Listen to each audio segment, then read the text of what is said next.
1922 is a movie about a farmer in Nebraska who conspires to murder his wife.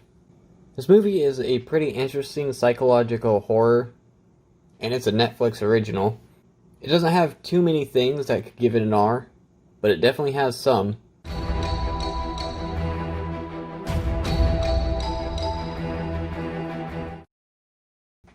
This movie only has one scene of strong violence, and that is when Wilford and his son Henry kill his wife Arlette.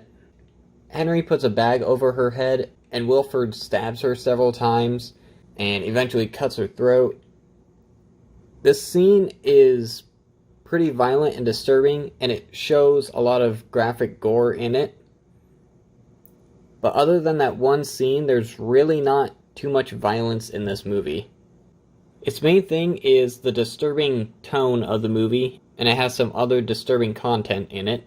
This is a psychological thriller, so it's kind of a slow movie, but it has several instances to make the audience feel uncomfortable. After Henry murders his wife, he throws her down a well. He later goes to look down the well, and it shows her body that's been partially eaten by rats. It's pretty disturbing to see, but it's there just for a few seconds. Later, Henry and his son force a cow to stand on top of the well because they're trying to get it to fall in there, so they have a different excuse to fill it. You can hear the cow yelling or mooing after it falls, and Wilford shoots it.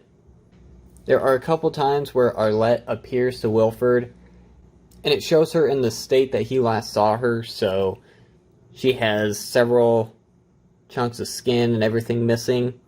When she's talking to Wilford, she tells him about what Henry has been doing since he ran away with his girlfriend, and it shows them robbing banks, and eventually Shannon gets shot and later dies, and it shows that Henry killed himself.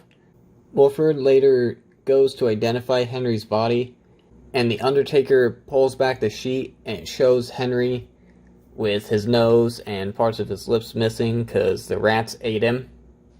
It's pretty disturbing, and Wilford has a big reaction upon seeing it.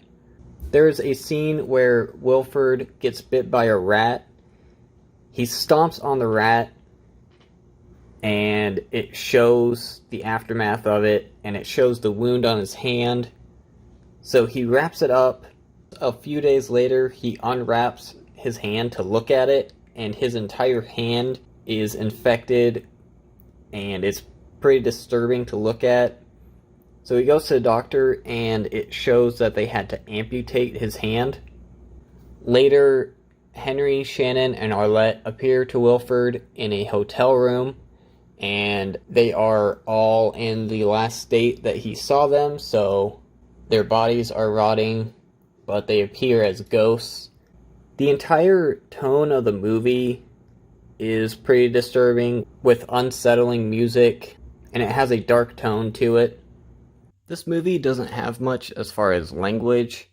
People say things like hell and damn a few times, but other than that, this movie is pretty clean language-wise. Since this movie is a psychological horror movie, it does have some frightening things, but I don't feel like it's enough for an R rating. But it does have a lot of disturbing images and a little bit of violence. So I think this movie would get an R rating for disturbing images and some violence. If you enjoyed this video, be sure to give it a like. Subscribe to my channel for more videos on why movies got an MPAA rating. Also, you can follow me on Twitter at MovieMortalYT. Thanks for watching.